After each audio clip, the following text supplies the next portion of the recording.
하나님이 좋으세요? 아멘. 아멘. 나 때문에 우리 때문에 피 흘려 죽으셨던 예수님이 그렇게 사랑스러우세요. 그 은혜 한 가지만 됩니다. 여러분, 하나님이 제게는 그렇게 가르치셨습니다. 그 어떠한 문제가 있고 그 어떠한 기도 제목이 있더라도 답은 한 가지예요. 예수 그리스도. 십자가에서 죽으셨고 부활하셨다는 그 영적인 진리, 역사적인 진리, 성경의 진리는 영혼의 구원뿐만이 아니라 삶 속에서 엄청난 역사를 보여주실 것입니다.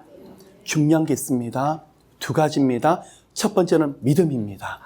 두 번째는 간절함입니다.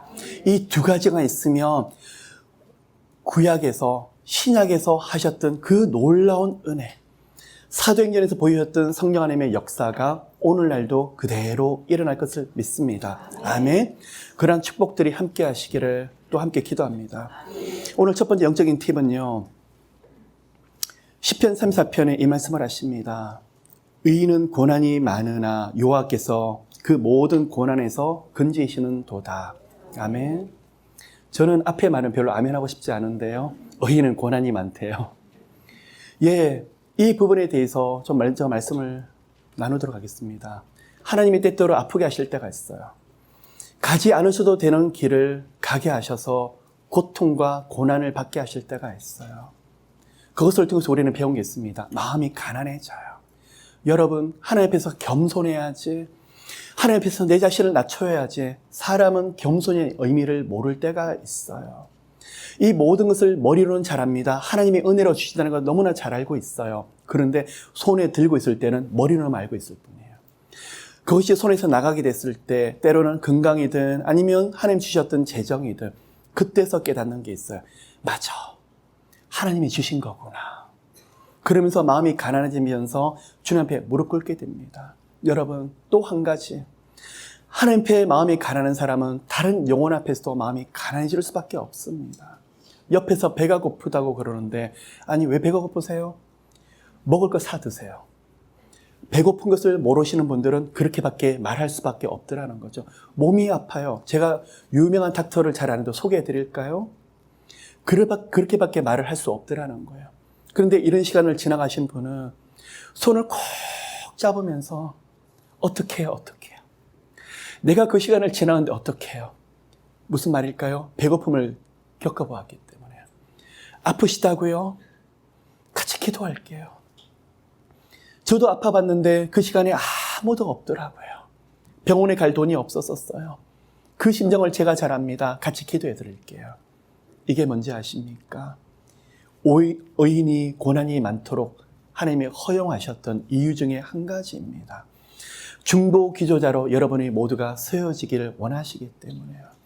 여러분 한 분 한 분을 통해서 누구를 만나는 거죠? 하나님의 사랑을 경험하고 살아계신 예수 그리스도를 경험하기 때문에 그렇습니다. 여러분, 하나님이 때때로는 고난과 고통을 허용하실 때가 있지만 그리스도의 남은 흔적을 여러분을 통해서 보여주시기 위해서요. 그러나 끝까지는 아니에요. 하나님이 여러분을 깊은 수능에서 건지시고요, 하나님의 영광을 여러분 가운데 비춰주실 것입니다. 그것이 바로 첫 번째 영적인 팁입니다. 두 번째 영적인 팁을 좀 나누도록 할게요. 하나님의 응답이 언제 옵니까? 기도하면 응답을 받으십니다 라고 하시는 분이 있으십니다. 때로는 찬양, 때로는 작정기도, 때로는 금식기도, 아니면 하나님 앞에 나름대로 각자 헌신하는 방법들이 다들 있을 것입니다. 좋습니다. 수많은 약속의 말씀들이 성경 말씀에 기록되어 있습니다. 우리는 그 말씀을 주님의 말씀이기 때문에 그대로 믿고 나가게 되면 하나님께서 주십니다. 그런데 한 가지가 더 있어요. 언제 하나님이 여러분 마음의 소원을 응답하실까요? 언제 여러분의 기도의 제목을 응답하실까요? 시편 37편 4절에요. 또 여호와를 기뻐하라, 저가 내 마음의 소원을 이루어 주시리로다. 아멘. 저는 이 말씀을 읽고 묵상할 때마다 하늘의 놀라운 비밀들을 많이 깨닫습니다. 무슨 말씀일까요? 기도를 많이 하고 여러분 헌신을 요구하는 그 말씀이 아니라 무엇을요?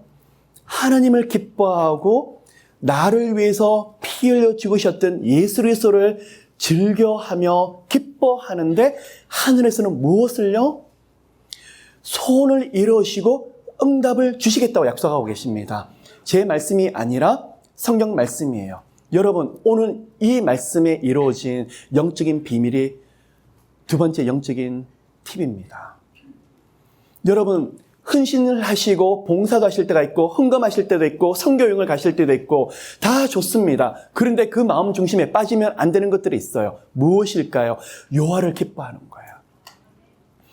요하를 정말 즐거워하고 기뻐하고 예수 그리스도를 즐거워하지 않는다 그러면 이것은 내 열심일 수밖에 없더라는 거예요. 내가 목사고 내가 장로기 때문에 누구에게 보여야 되는 나만의 열심일 수밖에 없더라는 거예요. 그런데 그 하나님이 너무나 좋아서 맞아. 내가 집에서 기도해도 되지만 우리 하나님의 성전을 가서 내가 그 문을 열면서 하나님 앞에 엎드리는 거 얼마나 하나님 축복인 줄 몰라요. 하나님 다른 사람 몰라도 하나님과 저만 아는 그 비밀. 제가 새벽에 달려가면서 주님 그 새벽을 깨우는 그 기도 하나님 너무 사랑해요. 그게 뭘까요? 하나님 기뻐하는 거예요. 똑같은 새벽 기도를 가는데 전혀 다른 마음의 태도들하는 거예요. 어느 날 옆에 영혼들을 바라보면서 너무 힘든 영혼을 보면서 맞아 나도 힘들었지만 저 예수님 때문에 일어났잖아. 저 영혼이 일어나면 얼마나 좋을까. 내 속에 있는 구원의 감격 때문에 다른 영혼에게 전도하고 교제하는 거예요. 그런데 하늘에서 무엇을 하신다고요? 내 마음의 소원을 이루어 주시더라는 거예요. 여러분 하나님이 가장 기뻐하시는 게 뭔지 아세요? 여러분의 헌신, 여러분의 헌금, 여러분의 봉사 아니에요. 하나님을 누리는 거예요. 하나님의 은혜 가운데 사는 것을 하나님이 가장 기뻐하세요. 아멘. 어느 날 식사를 해요. 똑같은 밥이고 음식인데 하나님 나 같은 자에게 그런 음식을 주세요. 주님 너무나 감사해요. 그냥 음식을 보는데도 너무 감격스러워하고 누구를 만났어요. 하나님 어떻게 오늘 저한테 이런 만남을 주시죠? 이거는 하나님이 주시는 거예요. 그냥 뭐든지 하나님 그러는데 거기서 기뻐하고 감격스러워 하는데 제가 이 시간에 제 생명 걸고 말씀을 드리고 있어요. 하나님이 그 영혼 내버려 두질 않으세요. 그 영혼이 가는 곳에서 생각지 못했던 기적들이 일어나더라는 거예요. 어떻게 할 수 있죠? 오순절 마가의 다락방에서 성령께서 강림하셨어요. 그런데 베드로와 요한이 성령의 사람이 되는데 이 성령님을 통해서 살아계신 예수님의 교제를 하면서 너무 기쁜 거예요. 어느 날 성전으로 기도하러 가다가 누구를 만나기 위해서요? 성령 하나님을 통해서 하나님과 예수 그리스도를 만나기 위해서 기뻐서 기도하러 올라갔는데 거기서 안전뱅이를 만나요. 그 스테이지에 그 상황을 누가 만들어 오시는 겁니까? 하나님이에요. 베드로 요한도 몰랐었어요. 그냥 하나님이 좋아서 예수님이 좋아서 나갔을 뿐인데 하나님은 그 앞에 앞서 나가서 일을 해두시더라는 거예요. 그런데 내가 은과 금은 없으나 내게 있는 것을 명하노니 나사렛 예수의 이름으로 일어나 걸을지어라. 그날 기적이 일어나요. 여러분 예수님을 즐거워하십시오. 어떻게 나 같은 사람 구원하셨을까? 나 같은 사람 영생을 주셨지?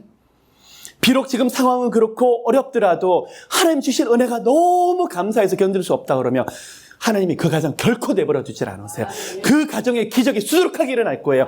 어떤 기적인 줄 아세요? 살아계신 하나님이 들어가도 보여지게 될 것이며 나가도 하나님이 보여지게 될 거예요. 어떻게 장로님 옆에만 있어도 이렇게 은혜가 되죠? 당연하죠. 그 안에 감격이 있는데.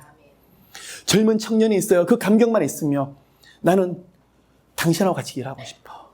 당신하고 있으면 뭔가 기쁨이 쏟아지고 내가 힘이 나. 왜 그럴까요? 그 안에 요하의 지성소, 성령께서 그 안에 머무시기 때문에 그래요. 아멘. 요하를 이 시간에 기뻐하고 즐거워하는 모두가 되시기를. 마귀가 이걸 빼앗아가려고 발악하고 있어요. 이것을 빼앗기지 않는 여러분 모두가 되시기를 예수님으로 축복합니다. 오늘 말씀